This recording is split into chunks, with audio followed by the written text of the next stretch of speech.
ভাইরা ছিল, বোনরা ছিল। তো আব্বুকে দেখলাম আমরা খুব শান্তভাবে নামাজ পড়ছেন, দোয়া করছেন।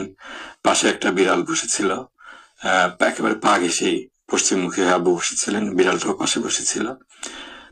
তো আমরা গেলাম, আব্বু বললেন যে তোমরা আসছো। আসলে একটু কান্না চলে আসে কথা বলতে গেলে, সরি।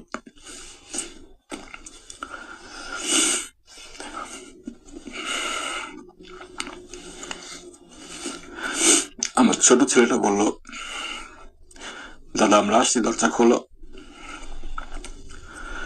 আব্বু দরজা খুলে দিলেন। তো আমরা স্বাভাবিক যে কথাবার্তা গুলো হয় বললাম। তো আমি বললাম, আব্বু তো কিছু করতে পারলাম না আমি তোমার জন্য। আব্বু বললেন যে ভাগ্যে যেটা আছে সেটা তো আমরা চেঞ্জ করতে পারবো না।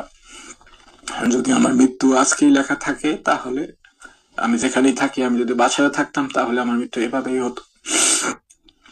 সুতরাং আল্লাহর উপর ভরসা রাখতে হবে এবং তকদিরে বিশ্বাস রাখতে হবে।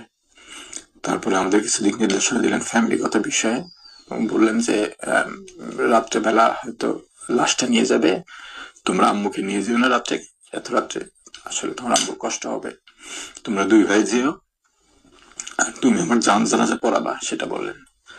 এরপরে জিজ্ঞেস করলেন যে ফাঁসির মধ্যে যে যাবো কি পরে যাব, লুঙ্গি পরে যাব না পায়জামা পরে যাবো। আমি বললাম, আব্বু পায়জামাটা পরে যাবেন।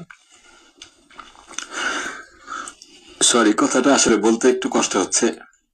তো এইভাবে আমরা, তারপরে আব্বু লম্বা দোয়া করলেন, সবার জন্য দোয়া করলেন, দেশের জন্য দোয়া করলেন। তো একটা খুব সিগনিফিকেন্ট কথা বলেছিলেন যে দোয়াতে, যে আল্লাহ, যারা আমাকে এভাবে মিথ্যা অপবাদ দিল তাদেরকে তুমি হেদায়েত দান করো, আর যদি হেদায়েত তাদের নসিবে না থাকে তাহলে সত্যটাকে প্রতিষ্ঠিত করো। উনি কিন্তু কারো ধ্বংস কিংবা এগুলা কিছু বললেন না। আলহামদুলিল্লাহ, আল্লাহ একটা দোয়া কবুল করেছেন, সত্যটা আস্তে আস্তে প্রকাশিত হচ্ছে, প্রতিষ্ঠিত হচ্ছে, আলহামদুলিল্লাহ। এটা আমি মনে করি যে আল্লাহর রহমত। এই দেশের মানুষ এই যে এতদিন মজলুম ছিলেন, এই যে তাদের বুক ফাটা আর্তনাদ, আমি তো মনে করি যে আমি সৌভাগ্যবান যে আমার বাবাকে শেষ মুহূর্ত পর্যন্ত আমি যতটুকু আল্লাহ সামর্থ্য দিয়েছেন দেখতে পেরেছি। তারপরে বাবার লাশটা বুঝে পেয়েছি, জানাজার নামাজ পড়াতে পেরেছি।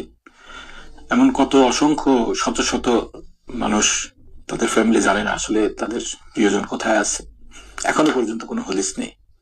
এই যে মজলুমের বুক ফাটা আর্তনাদ, আল্লাহ তালার ওয়াদা যে আল্লাহ তালা মজলুমের হয়ে অবশ্যই প্রতিশোধ নেবেন কিছুদিন পরে হলে।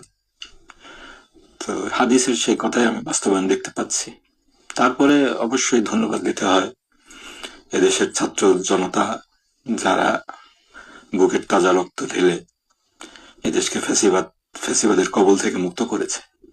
আমি আসলে খুব আশাবাদী, এই যে আমাদের তরুণ সমাজ, তারা যেভাবে রাজপথে মৃত্যুর ভয়কে উপেক্ষা করে নামতে পেরেছে, এইটা অত্যন্ত আশাব্যঞ্জক বিষয় একটা। এই তরুণ প্রজন্ম যদি সঠিক দিক নির্দেশনা পায়, আমি বিশ্বাস করি তারা একটা সুন্দর বাংলাদেশ উপহার দিতে পারবে আমাদের।